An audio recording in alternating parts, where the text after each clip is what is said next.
Welcome to my new podcast, Why Didn't Anyone Tell Me This? With my guests, we are discussing health issues with an emphasis on reproductive health, answering your questions you may have, and debunking some of the many myths around our health. And today, it's a great pleasure to be talking to racing car driver Toby Trice, racing for fertility. Toby began karting with Russ Mead to help him overcome depression and give him a new focus and a chance to escape from dealing with fertility issues. In 2019, Toby started a campaign to raise awareness for fertility with the goal to end the stigma of fertility through motorsport. And the same year, he claimed his first podium at Donington Park. Welcome, Toby. Great to see you. Joyce, thank you so much for having me. It's an absolute pleasure to join you today, and I'm really looking forward to chatting all things fertility. It's it's obviously a topic that I'm very, very passionate about, having gone through my own journey.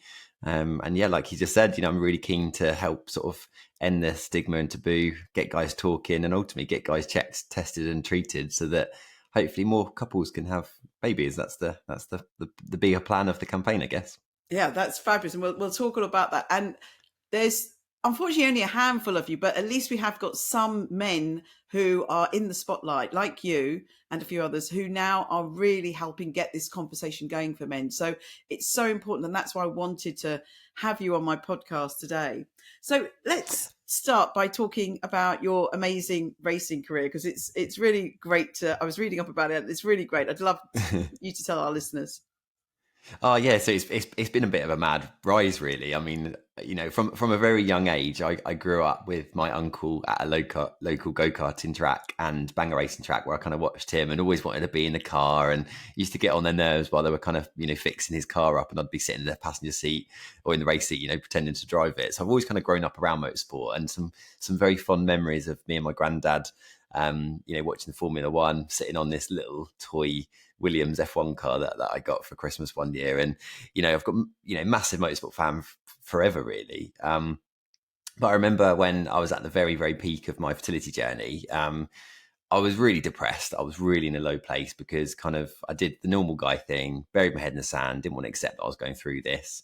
And kind of was in a spiral of depression, so much so that actually I just questioned my own existence. Should I even be here if I can't be a dad? All those kind of things popped into my head, which is a very common thing among, the fertility world. But a very, very dear friend of mine, Russ Mead, he said to me one day, Tobes, come on, let's just get you out. Let's go and do something fun. We can go and afford to do some go-karting. Why don't we just join some karting at a local track, Buckmore Park, and just go and have a blast? Let's go and have two friends, go and have some giggle, and forget about all of the issues that we were going through at the time. And he had his own, issues that he was going through. And so previous to that, I'd been to, a couple of like stag do's and a couple of birthdays at go-karting tracks, and would normally win. And I'm a very competitive guy. So obviously I went to this first race at Buckmore Park, which was one of the bigger series that Buckmore Park did at the time. And it was an hour-long race. And I thought, yeah, I'm going to turn up and just go and win. And honestly, Joyce, I turned up and started the race, and I've finished almost last. I was absolutely dreadful at this, which comes as a bit of a surprise after kind of the success I've had since then. But actually, that gave me a newfound determination, because my fertility journey was kind of, I felt a bit out of control. I weren't able to control potentially the outcome.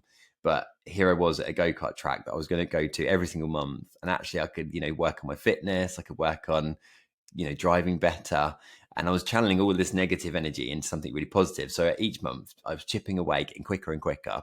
And in 2018, I was crowned the Buckmore Park I podiumed on the Buckmore Park Championship, which was amazing. Won a couple of races. I think I was second or third in that series. And then I was crowned Buckmore Park Drivers Driver of the Year, which is a hugely prestigious award. You've got Le Mans winning drivers on there, such as Mike Conway, who's recently won Le Mans 24 Hour.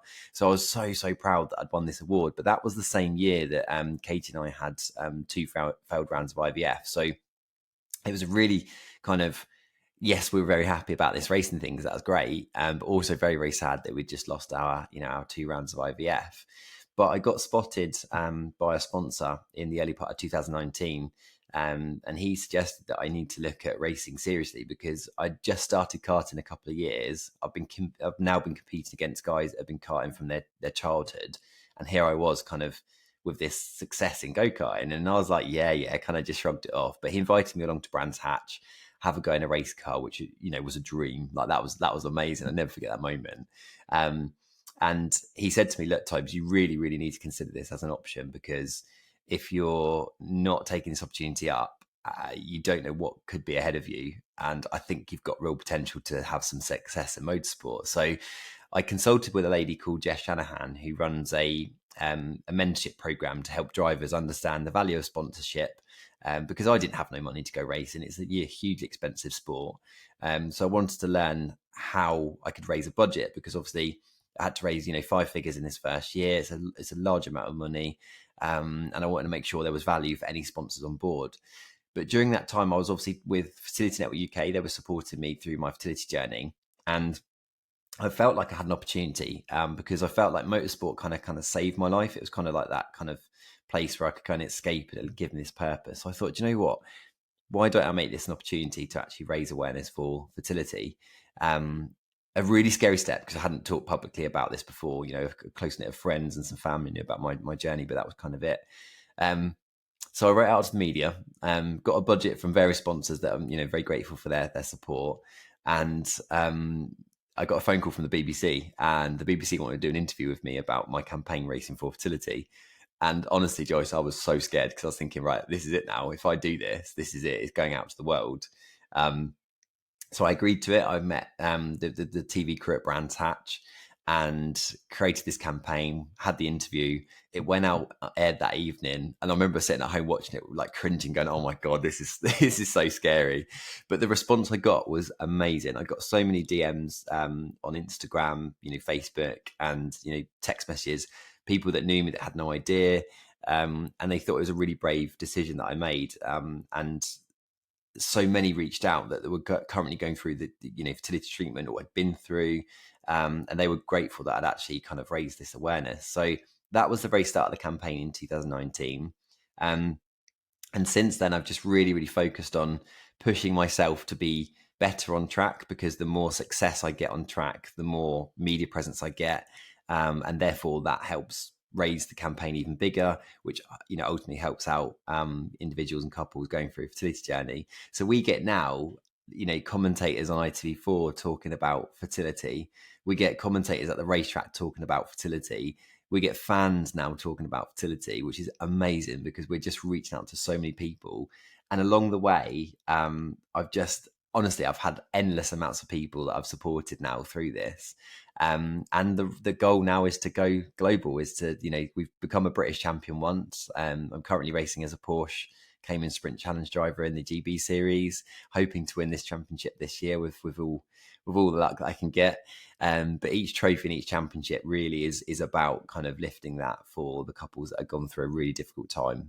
This is not about me racing. This is about me raising awareness for those people. So in short, yeah, it's been mad, and I hope we can continue it. And it wouldn't be possible without all the amazing sponsors that I've got, and the trust they have in me and in the campaign and what we're trying to achieve, really. Wow, Toby, that's so amazing and so inspirational. And thank you so much for doing this, because male infertility is really not talked about. I think when you started, really nobody was talking about it. So you really No, did. that's right. Yeah, you really started something that it is snowballing now, but it's really important. And people really respond to these real life stories. My international reproductive health group, we are going to be recording some people telling us their real stories. Actually, you'll be one of the people we'll ask to come on, because that people can relate to that. And being like you are a celebrity is, I think, even more important, because it gets the message out to so many people. So I know that you and Katie have been together since you were 15, and Yep. you do have a success story now, but I'm going to let you say this. So you've touched on a few things that happened, but if you'd like to tell us a little bit more about your specific fertility journey. Yeah, so our journey lasted almost 7 years in total. It was a bit of a rough ride. So we did the typical thing. We kind of waited to have a family until we're kind of financially stable. I had a good job. Katie was ready. And we also lived a little bit in our early 20s, we did some traveling and some fun things, get that out of our system ready so we could just fully concentrate on having a child. And sort of at the age of 25, we sat down and we were very excited. We always wanted children, and this was the time that felt right for us. And 12 months into trying naturally, we didn't have any success, not a sniff of a pregnancy. Kate had a couple of late periods, but nothing really that suggested that we were ever pregnant. And it was a bit of a weird time because we'd gone from at the start, being very excited, and over the course of that year, things got a bit more like, oh, this is a bit rubbish. Sex felt very planned. It was difficult, it was challenging because it went from love to we need to do it now, and the pressure of that was a bit strange. And I think that's really quite common in a lot of couples that that start this journey and don't have success, and that builds its own little pressure in a relationship. It causes stress for the male to kind of perform on the spot, and it was a really difficult time for us. But we then went on to our GP, immediately referred to a local NHS fertility clinic, which was gynecology led. So the focus was very much on Katie. I had a basic semen analysis that showed that I had, everything pretty average, but my morphology was always a little bit under average. But I was told that wasn't much of a concern, and the focus was just turned to Katie, and she went through endless amounts of tests. The poor thing was like a little lab rat. I felt so sorry for her after what she went through. We tried Clomid, we tried a couple of treatments that we hoped would work, and month by month we went through lots of hope to her period coming, and then obviously the sadness that came with that. And then we got to it was 3 years. It was suddenly here we are 3 years in, and we were then referred to an IVF clinic after kind of qualifying for NHS funding round, because we didn't have much money. It was going to be difficult for us to pay for IVF, but we would have begged, borrowed and stole to do it. But fortunately, we did have some NHS funding rounds, we qualified for 2 rounds in our area. So we whizzed off to a clinic, and we met with the consultant, and we were told at the time we were pretty much textbook IVF cases. We were young, fit, healthy. There was nothing really to suggest there were any issues. And we were kind of not promised, but we were kind of told that actually this is going to work, and we will have a child. And we left that consultation with honestly we felt so elated knowing that we were going to get this help, and we're going to come out of here with a baby, despite the fact this is very now a clinical thing. We wanted it to be a moment of romance rather than a clinical thing. But we were full of hope. So we followed the first round of IVF, and unfortunately that was unsuccessful. We had, I think, 8 embryos, all fertilized, all looking really good, until about day 5 where they started collapsing. So we were a bit kind of like, oh, it's a bit sad, but we had one transferred, and sadly, 2 weeks later it didn't work, and we had the sadness of that really to deal with. But we soon picked ourselves up. We had a couple months off, and then we went for a second fresh round, with the hope that perhaps it was just one off. We were told that can be quite common in fertility, and the second round normally is a bit more successful, and it was pretty much the same story. We came away with that one with another miscarry, and Katie and I decided that we really need to take a break, because we were into 4 years at this point, and we were just really just down, depressed, and didn't know where to turn. And that's when I was obviously doing all the go-karting and becoming a racing driver. And that pairs nicely with kind of the journey of motorsport. So while I was going through this year out of fertility, which was in 2019, we just took a break, to discover Katie and Toby again and have some fun again, and kind of bring back the relationship that that we once had, and we didn't want to lose who we were. So we went out for dinners and treated ourselves a little bit more, which was nice. It was nice just to put it to bed for a little bit. But along the way, I met lots of people that work in male fertility, such as Ian Stones, Michael Close, he runs a company called Logix Fertility. I met the wonderful Jonathan Ramsey, who I absolutely adore. He's a great guy. And the attention actually turned to me that actually I might be the cause of the problem, which was a really scary concept, because as a man that's been told this whole way, you're fine, don't worry, after we've been through so much, suddenly it's like, hang on a minute, am I actually the problem here? So I had a DNA fragmentation test done, basically to look at the sperm and see if the DNA is damaged. Is the DNA any good? And that test came back really, really bad. It turned out that I had really, really high levels of DNA damage in my sperm, which was really, like, really tough news to get, because, until that point, I wasn't the problem, or so we thought. The focus was all on my partner, and now, bang, here we go. Like, this is now my problem. However, I was diagnosed with a varicocele, so an enlarged vein of the testes. And I always used to have dull aches and stuff after going for a run, but I kind of did the man thing and just go, it'll be fine. It's just, I'm sure it's nothing. I was aware of a lump there, and, it's okay, nothing to worry about. But Jonathan Ramsey did a physical examination and was like, that's not cancer, which is good news. But it's a varicocele, which could be causing the high levels of DNA fragmentation. So he suggested to me and Katie that it would be worth looking at a varicocelectomy to have this varicocele kind of removed, if you like. And we went away and had to think about our options. But Jonathan gave us a very realistic outcome that this would help improve my DNA frag. Not necessarily guarantee a baby, but at least it would be helping my sperm to be manufactured a little bit better, so they're going to be a little bit healthier. So off I went in the December of 2020, actually, after the kind of pandemic era, to have this varicocectomy. And I remember after the surgery, I was in my little private ward, because we pay privately for that. And I remember literally blubbing to myself, literally like in bits, because I was on my own. Katie wasn't able to come into the hospital. And this amazing nurse came in, and he basically was like, "Tobes, are you okay?" And I was like, "Yeah, man, I'm just, this has been years of waiting, and actually I feel like this feels like a really positive thing, that I've actually got something done that's going to help us." But literally, it was like cork out the bottle. I was just in bits in my bed after the surgery. I remember ringing Katie saying, it's all done. I hope it's going to be the what we need, and fingers crossed. But we knew at that point we've now done everything we can for potentially, a pregnancy in the future, and fingers crossed it was going to work, but we didn't know for sure. So 3 months after that, we booked in to see Jonathan Ramsey again to have some retests, to check if it was a success. And jovially, I remember chatting to Katie one evening about a week or two before, and said, "Oh, could you imagine if we cancelled the appointment just because we've fallen pregnant naturally? Just trying to cope with it a little bit easier." And Katie was like, "Oh, okay, yeah, whatever, sort of thing. Fingers crossed, but it's not gonna, it's a bit too soon." And honestly, Joyce, days after, Katie said, "Look, I feel a bit strange. I feel a bit weird." And I looked at her and said, "Something's different." And I could just sense something felt different. And I was at work that day. I got home at about 8 o'clock at night.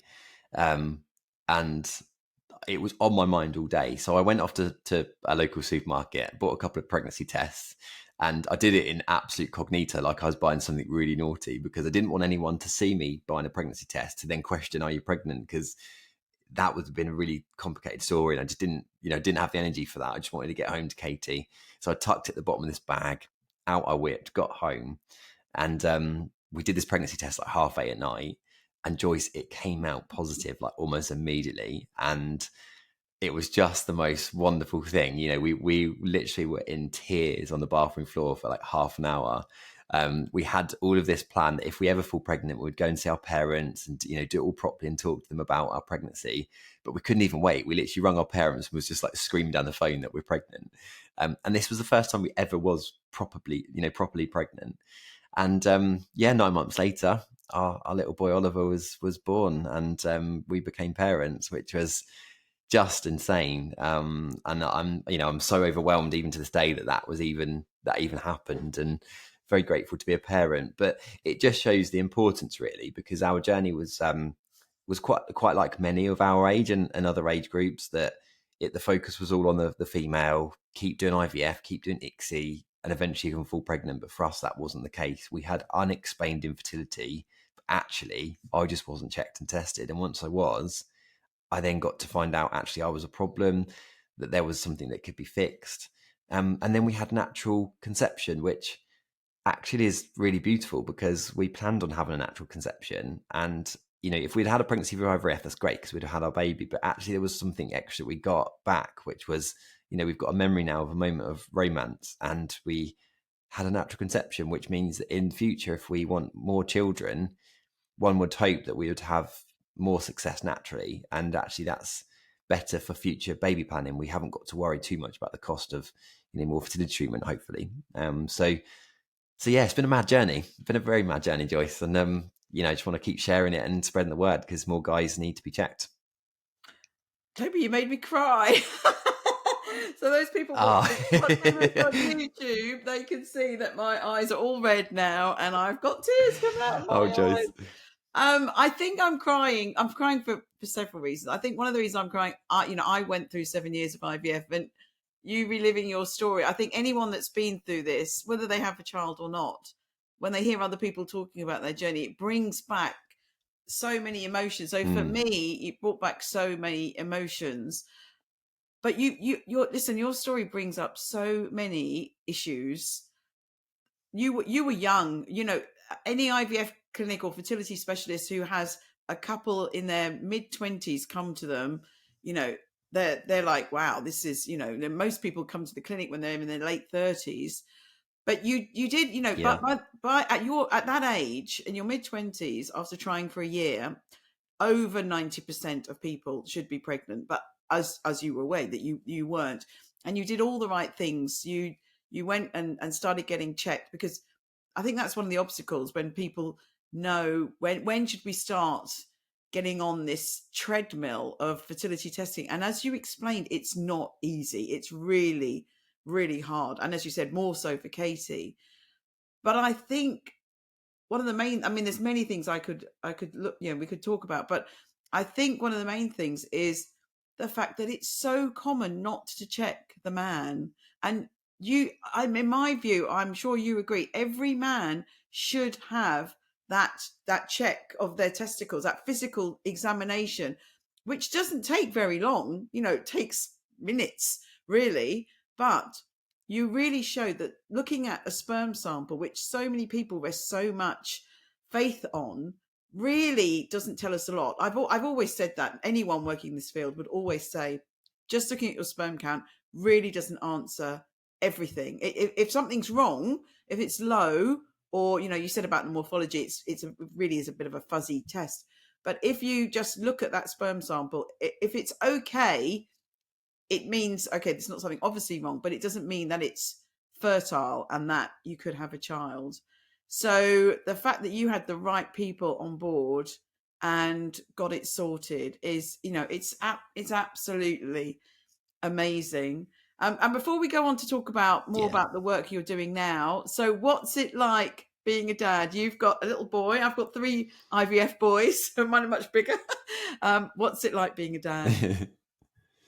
Oh, it's wonderful. It really is. Obviously, it lends its whole new challenges ahead of you that you don't even realize until the moment comes. But yeah, it's really wonderful, and it's I'm just so grateful every day to wake up to Oliver and just share all the experiences that I'm going through now with with all the racing stuff, and he's growing up with this mad world that I'm in.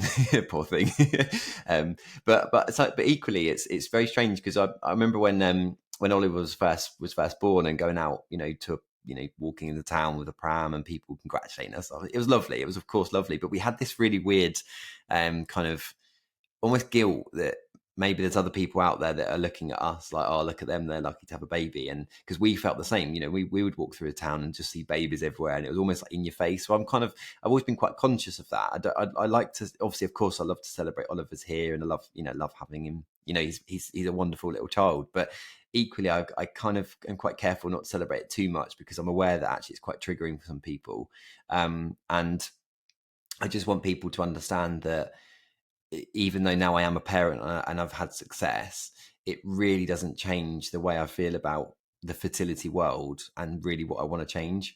And I just hope it inspires people to actually get, their husbands checked, or, the guys to get checked out, because quite frankly, it's changed my life for the better, which I'm very grateful for. And I do know there are people out there that unfortunately didn't have that opportunity, and they've just got to the menopause and then became childless, not by choice. And it could have been completely different should the man have been checked. So this is such an important topic because us guys, we don't talk about it, which is what I'm trying to change. In the medicine world, there is lots of care and love for their patients, and I really believe that, but there needs to be more done. And there's so many good technologies out there now that can check for these particular conditions that are actually relatively inexpensive. And when I look at our cycle, we've effectively wasted 2 rounds of NHS funded fertility treatment. What's that cost? A couple, 10 grand, say. And for the sake of, I think it was a few £100 to have a consultation and these additional checks done, which has then lent to say that actually I can fall pregnant naturally. And those NHS rounds could have actually gone to someone that perhaps did actually need it, because IVF is still a needed treatment. And for some people, it is definitely something they need to be pursuing. But we've kind of wasted that funding. And I'm really keen now to kind of go to government and explain my story and change the way that the whole policies are made, because women are just immediately made the blame, which I think is really sad and unfair, because in 50% of the cases it is male factor. So if the NHS are spending money on testing the woman so thoroughly, let's get the guys done at exactly the same time before we even think about IVF, because if there's something that can be changed, and there's plenty of research papers out there now. I'm still trying to muddle my way through the scientific language. It blows my mind with that sort of stuff. But there are papers out there now that do talk about DNA frag, varicocele, oxidative stress. These things are far more bigger to build a picture than just a sperm semen analysis. And if you can then get treated and have a pregnancy naturally, surely that's got to be the better way, surely. And if more couples can have that, then we're onto something good, really, I think.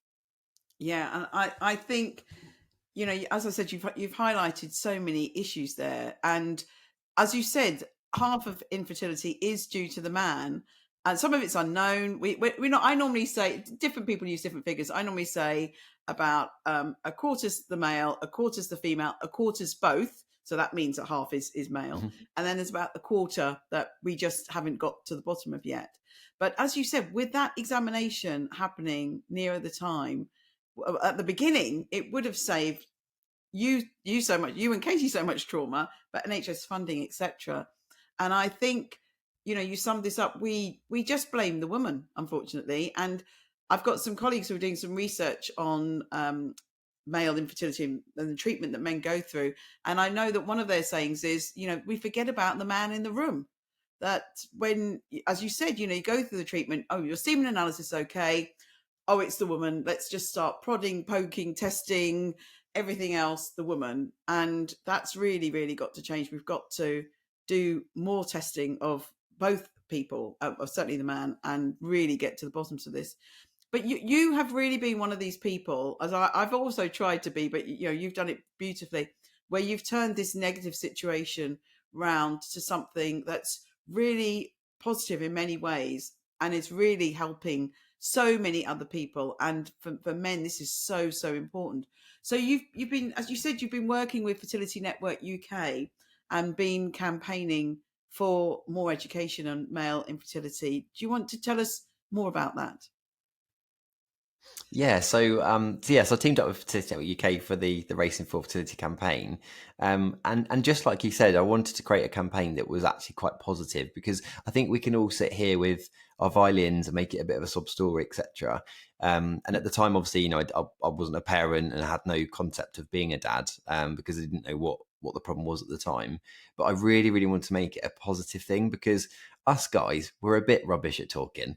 And if there's something that's quite negative, guys normally switch it off in their brain, put it to the back, and then focus on something else.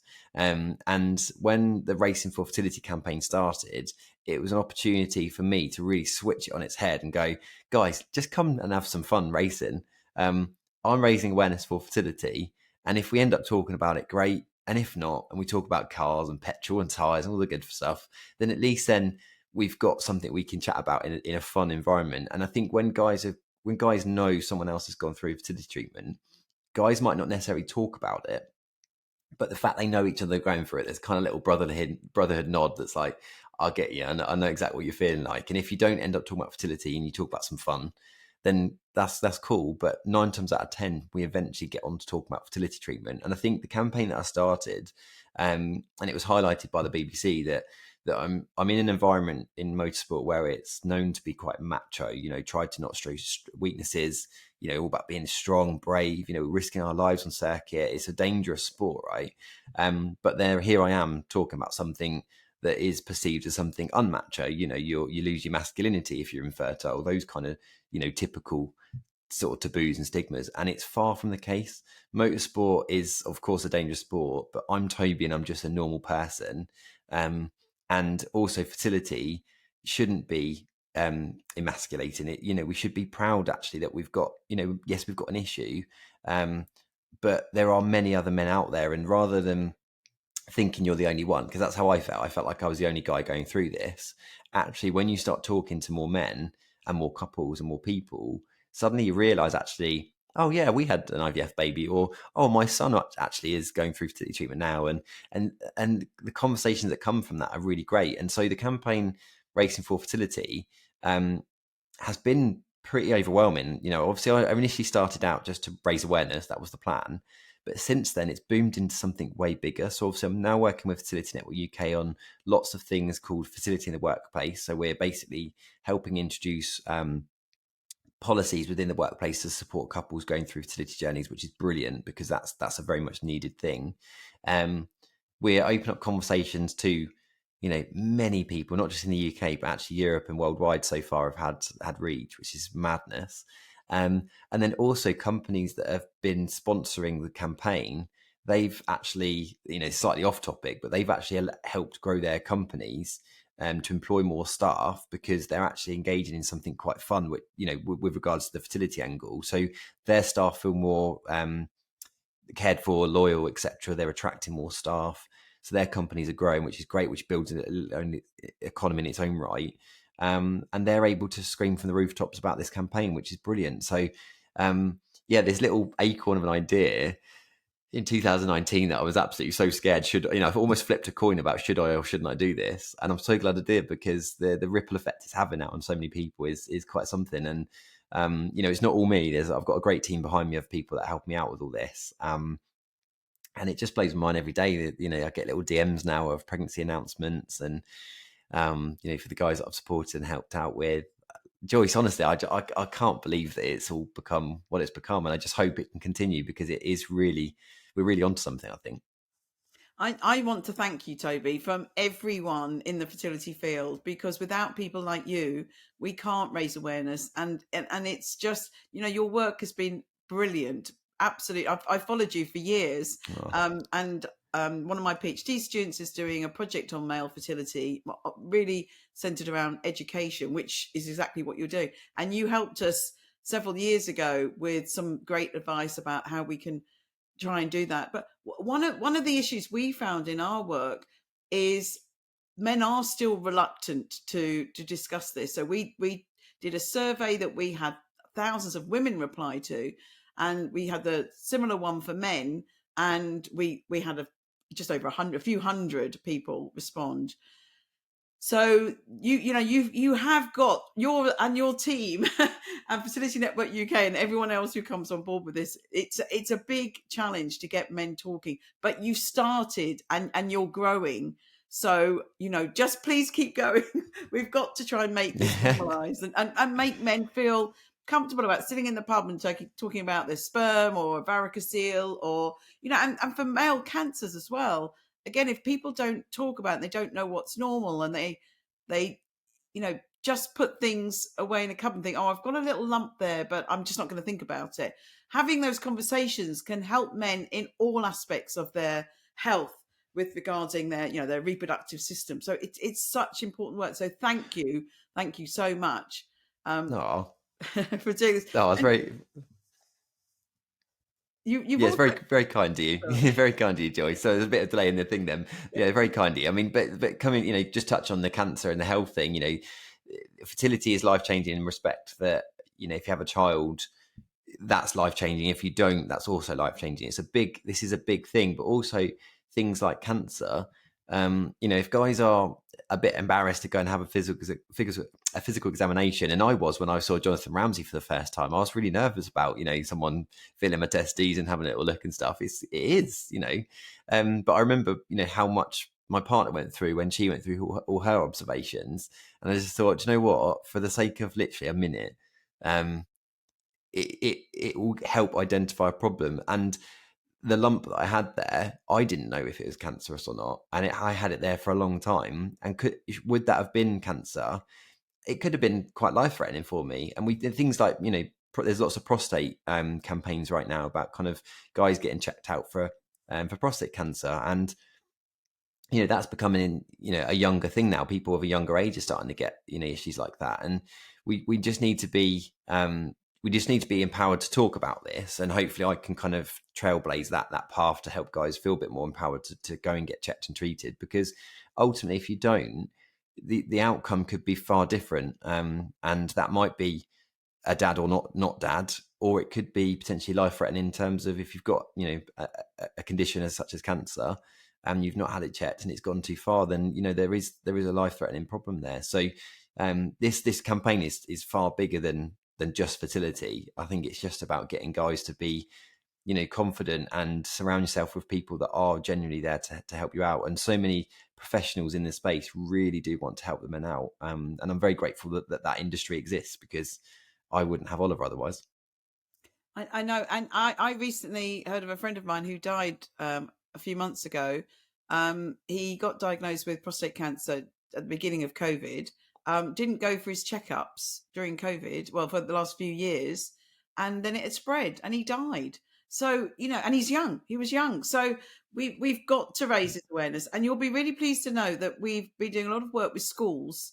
And when I started giving talks in schools, I called them fertility education. But then I soon realized that was really not what I was trying to do. What I wanted to teach was reproductive health education, and also make sure that everyone was aware this is not a woman's problem. For reproductive health as well, we've got to include everything. So the Teacher's Guide is actually out for consultation at the moment, until the end of May. I think this podcast might come out when it's finished. But I have included in there some slides about male reproductive cancers, so prostate cancer, testicular cancer, etc., so that in schools we can start to get guys aware. I mean, I also know a teenager who got testicular cancer when he was 18. So boys have got to be aware that they do need to check, and if they find a lump, I know it's worrying, but getting that awareness there, and it needs to start in schools for sure. So you also are involved with the HIM fertility campaign. Do you want to tell us a little bit more about that? Yeah, so the HIM fertility campaign is an arm of Fertility Network UK, really. So the amazing Rod Gilbert did a TV documentary, which he branded HIM Fertility. It's his beast, really. And he quite bravely did a whole campaign of his own fertility journey, created a brand around it, and to try and raise awareness. And at the time, actually, on the documentary, him and his team did some research about male factor fertility awareness, and is there support groups, and found nothing. And it was right at the time that I was just starting my bits and pieces with the charity.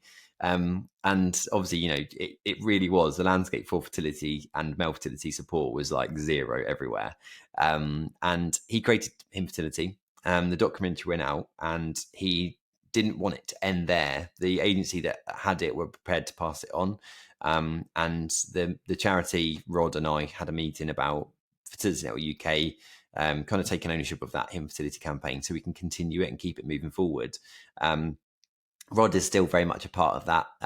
He joins a support group monthly with us, where we kind of support men on a monthly basis, talking all things fertility, and just create an online space really for guys just to come on and chat. And quite often you find that guys will end up on there because their partner's gone, go on, get yourself on there. And they might have the cameras or their microphones muted, which is fine. And it's quite interesting because you find by half an hour to an hour in, they used to only be an hour sessions. Now they're like 2.5 hours. People turn their cameras and microphones on and go, Tobes, can I say something? And I'm like, yeah, of course. And they're like, honestly, this is like a breath of fresh air, because we've set up the group to be, when we host it, we've kind of just said that we just wing it. There's no real agenda other than the fact we're just here for guys. And whatever we talk about, whether that's racing, football, fertility, nuts, going to get yourself checked out, the difficult problem of producing a sample in a box room when you can hear, people wander around outside, all the difficulties that we face. And we just go with it. And however the night goes, we just kind of help support people. On there, guys have come along and they've found out that they've got problems of their own, and we've helped sort of counsel them through their mental challenges. and sort of steered them of where to go next, really, because we've had guest speakers on, such as Jonathan Ramsey, that have given really educational pieces around male factor fertility, and then guys then get educated of what's to do. Because I think what happened is when you go through a fertility journey, and it's probably, you know, is quite common for most people, is that you just feel like a rabbit in the headlights. There's this new lingo that you've got to learn, and you're like, what the bloody hell do I do? Where do I go next? So it's nice to be able to offer some sort of education to help guys understand what the terminology is, what options are out there for people. And you know, we get lots of people come back and sharing their wonderful news, and some people, you know, obviously have bad news, and we're equally there for them as well. But it's just about, just getting a bunch of guys on a Zoom chat, having a chat, and see where the night goes, really. And it's been lovely to host. Actually, been very, very lovely.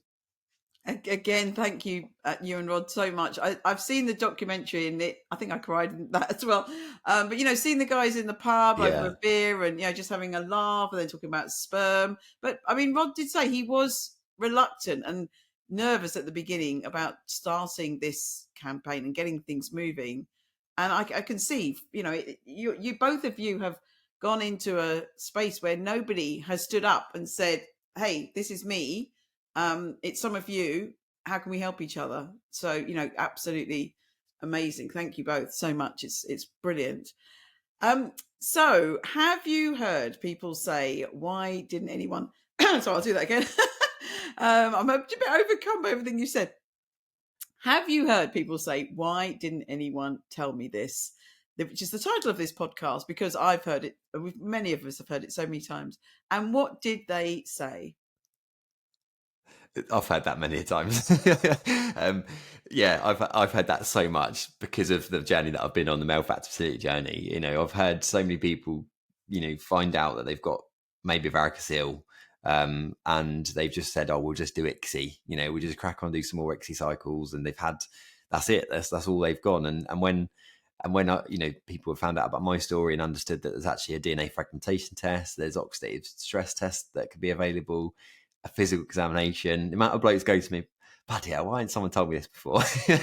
It's madness. And I think actually it's probably way more common in the male fertility space than it is actually the woman's space, because typically a woman will go through quite a lot before they go through an IVF cycle, especially if they're going to go through the NHS system, because there's lots of qualification sort of tests and exams that will be done to get the funding for it. But us guys, crikey, we're left in the dirt. You know, we're just effectively felt like a sperm donor. So that phrase I hear, unfortunately, all too often, and I'd love that to be something we don't ever hear again. But there's a lot of work to come yet. But in the meantime, you know, we're doing everything we can to help change that conversation, I guess.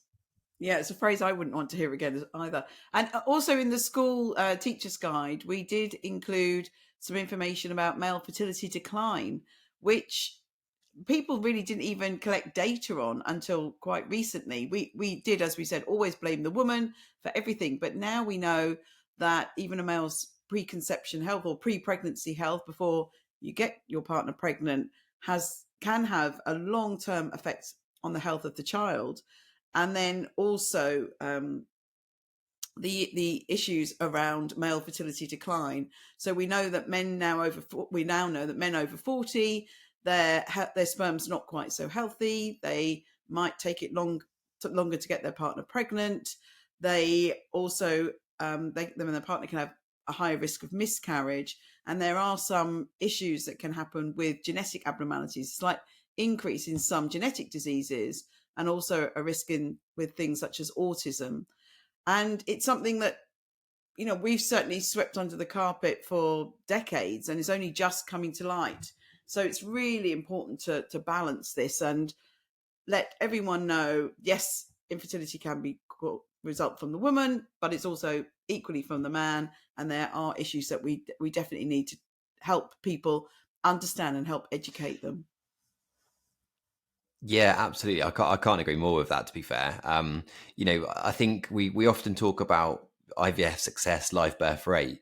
But the way I ever look at it is if I'm here's my analogy: if I ever bake a cake or make a lovely dinner, I want the best ingredients possible, so that I get hopefully the nicest cake or dinner. And treat yourself once in a while to a really nice piece of fillet, then you're going to get a lovely steak kind of thing. And I think when you look at fertility, I always think that if you can start off with the best ingredients, i.e., the best egg and the best sperm, then if you get a live birth, you've chucked everything at it that hopefully you'll have the most healthy baby. Now, of course, there's always going to be a risk of various diseases and problems and genetic problems, etc., because that's just inherently how genetics work. But if you can avoid certain things, if for example your DNA, your sperm DNA is super healthy, then that when that goes to the egg, you're giving the egg the best sperm that it could possibly get, and hopefully then that little baby is as healthy as it could possibly be. And I had a really interesting discussion recently with someone about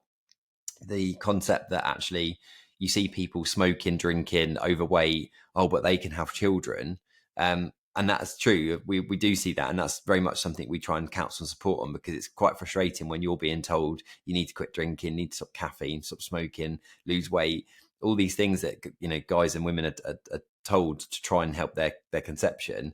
But actually, what we do know is that if you do try and eliminate those things, you're going to then have better ingredients to provide to the embryo, and then hopefully that will be a healthier child, and you're not going to then pass on some diseases and problems, etc.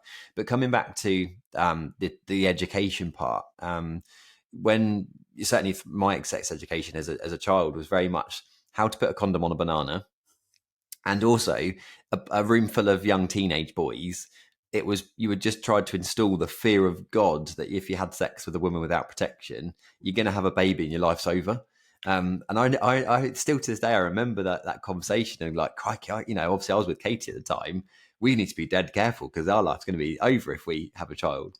But actually, there needs to be more education about family planning. Yes, you need to be delaying a child, because ultimately, if circumstances are right, it's obviously then difficult to raise a child. Not that it's impossible, but it's difficult. But there then needs to be more education about future family planning, because actually, if you can identify a problem when you're young, you may know that you might not have any sperm. And actually, if you don't find that until you're in your 30s, that could be quite detrimental to your relationships and the way life is, etc.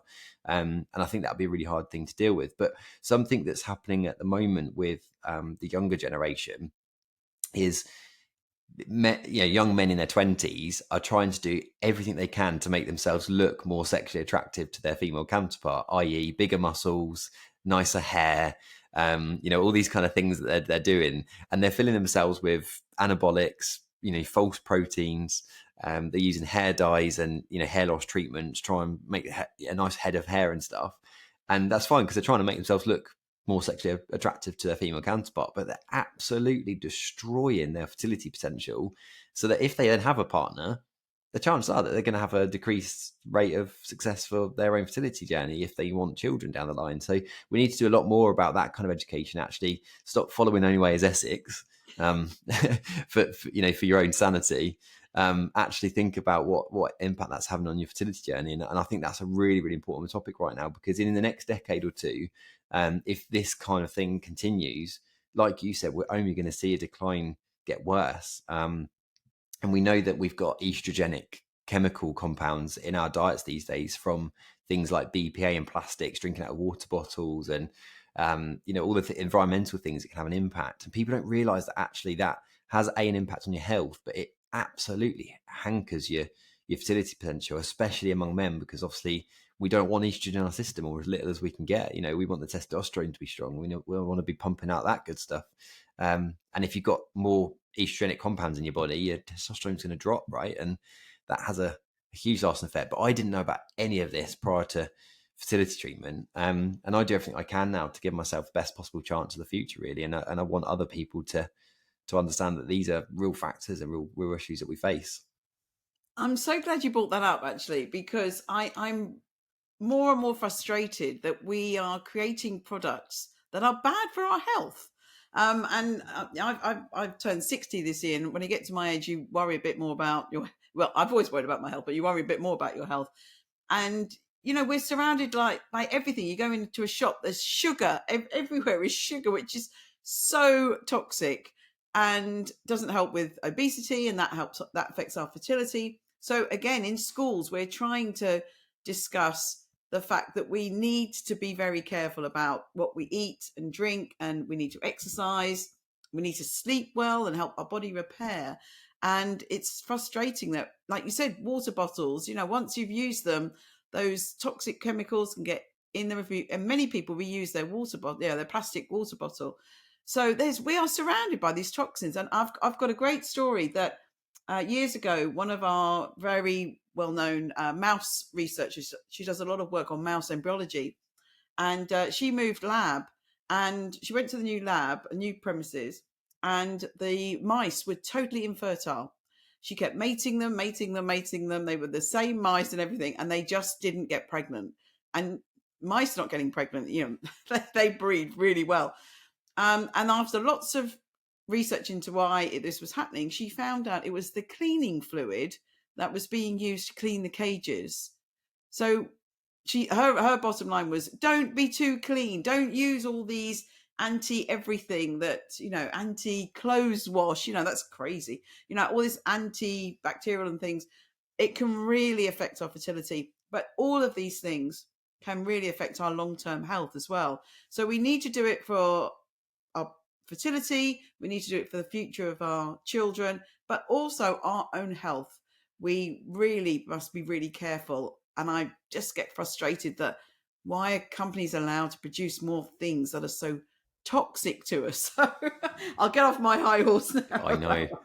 I know. Yeah, we could. This is like a new podcast. This one, yeah, it's so true, though, isn't it? It's so true. And there's so much that does affect our health, and that ultimately affects our fertility. But we also know that if you've got an issue with male factor fertility, there are studies out there now of future long-term health conditions, such as heart disease is even linked to it, isn't it? There's lots of these things going on. So if you can actually understand your fertility at a younger age, then hopefully you can actually, figure out how to live a healthier life and how it actually benefits you in the long term, not just for the benefit of having a family. And like I say, it's a really important point to think about your own health.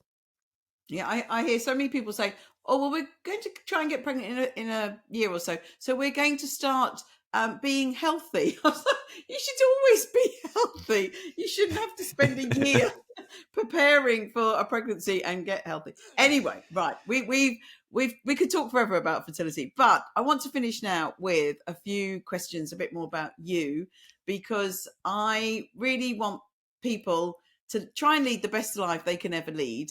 And so my questions at the end of my podcast are a bit more about motivation and happiness. So what motivates you? You've done so much with your racing and your campaigning. What motivates you?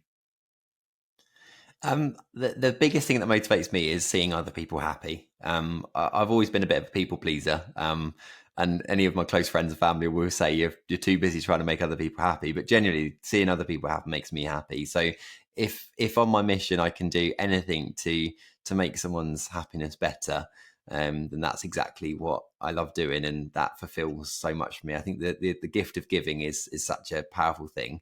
And if we could all live like that, then I think we live in a better planet myself. So I think that nicely gets into the next question. So I think there might be some overlap. What makes you happy, and where is your happy place?